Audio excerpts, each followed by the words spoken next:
Welcome Libra to your August 2025 forecast. As you make your way into this month, Venus, your lovely ruler, has moved right to the top of your solar horoscope onto the 10th house cusp.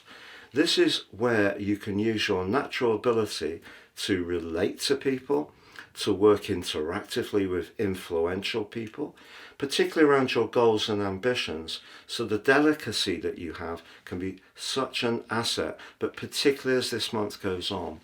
Because the intriguing thing, Libra, is that initially, right at the start of August, even if you do make overtures about a job or put forward a proposal, or you have an important discussion with a decision maker, you may not actually get the green light in quite the way you want. And that could prove to be somewhat concerning, but also frustrating. Just know that also at the end of July, Mercury, the planet of communication, which is in the part of your situation to do with your long-term hopes, your friendships, your network, but also your higher principles, is in retrograde and is emerging from a cazimi. So something really notable about a communication may have occurred at the turn of the month, but because Saturn and Neptune are squaring up to Venus right at the start of this month and are broadly opposite the thrusting energy of Mars in a very psychological part of your chart through to the 6th when he joins your sign, you could find yourself being a little bit pessimistic about how your normal way of approaching things, which can often bring results, might not seem to be working. But don't buy into it too much.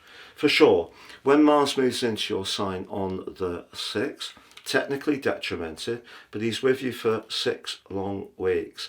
And during that time, you're going to feel an improvement in your physical vitality. You're going to be more assertive. You're going to find yourself having a much greater desire to actualize your individuality. But he too, just like Venus, is blocked off by Saturn and Neptune. So again, there may be someone who seems to want to inhibit you, put some kind of obstacle in your path, which could prove to be phenomenally frustrating. But just be aware that soon after that, Mars starts to forge a grand air trine. But it's a hugely dynamic, energized one. Mars is of course about thrust, and it can be about, in our own sign, about taking direct action in a very decisive way. But Mars links to Pluto, the planet of change, in your sister air sign of Aquarius, which is about demonstrating your personal charisma and flair. And Uranus, newly arrived last month, in a much more independent and venturous part of your chart, brilliant for any kind of new start or innovation. That's forging the electricity charge, the drive of Mars, and back to Pluto, so the trine between them can be so productive for you. And things can really start to move. The full moon of the 9th is also in the sign of Aquarius. Now, full moons can of course be challenging. And over the next couple of weeks, if you are a little bit too pivoted towards what people think about you rather than what you should be focusing on for yourself, you're being asked to realign. But Mercury going direct on the 11th is going to ease the logjam. It's not going to be a complete solution. That will occur by August the 25th, when Mercury emerges from its post-retrograde shadow.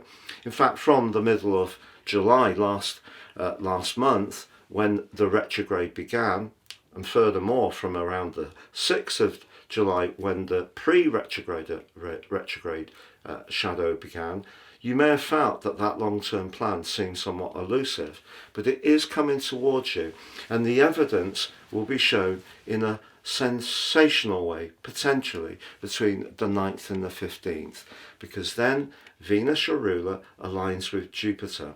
So the lesser benefit aligns with the greater benefit, but in the part of your chart that's right in the most visible and goal-orientated part of your chart. So that natural ability you have to connect to people is just going to start to work. People are going to become much more conscious that some of your dazzling and perhaps futuristic ideas make real sense, but also you have the people skills to align and collaborate in the way that some other people don't usually possess. But the month does throw up a potential challenge when on the 22nd the Sun moves to replace Mars in your 12th house. Now every year for each zodiac sign, when the Sun reaches the point in the sign before our sign of coming into that sign, that starts the 12th house transit. But this year the Sun in Virgo, which of course is about purity, it can be about healing, can be about rest, recuperation, doing some reflection, perhaps having some moments to embrace some escapism in some ways, meditation, some treatments, spa days, all those kind of good things. Well, this year, for the first time, for about 77 years, the Sun is squaring with Uranus through these two signs. So what's really important here is that if something isn't quite working for you, it could seem to you to be amplified if you let it. So if there is a part of your nature that can be a little anxious, a little worrisome, but particularly about your professional situation, just have confidence in how this will play out, because the new moon on the 23rd is asking you to become much more conscious of what your deeper motives are. But Uranus could have a tendency of pushing some sensitive issues into the open. Well, the best way to deal with that is to embrace those sensitive issues ourselves. If we're not judging some of our concerns, some of our vulnerabilities, there's much less likelihood that other people are going to judge them too. So it's a chance really to use some new thinking in terms of your deeper healing and perhaps shadow side of your nature. But on the 25th, you have a superb opportunity, because Venus replaces the Sun in the sign of Leo. And Venus, your ruler, loves being in Leo. This is where she can be flamboyant. She can attract in a very charismatic way. Your ability to relate to people is going to be heightened enormously. And having the Sun in your 12th house just suggests that the way you do this can be subtle as well as more obviously. So that can be making connections to people in a non-obvious way. It could be connections to people from your past. It may be that there are some friends who are going to take some soundings for you, which can be very helpful as far as your career goals are concerned. But also remember that despite the fact the Sun and the new moon are in the tender 12th house, you still possess Mars in your own sign, and Mercury is travelling forwards, coming out of the shadow in the part of your chart to do with your alliances. So what you could find towards the end of this month is there is a division. There may be some people who show up as being much more fair weather friends, but there will be other people that you realise are going to be a major part of your future, and in a very exciting, hugely exciting way.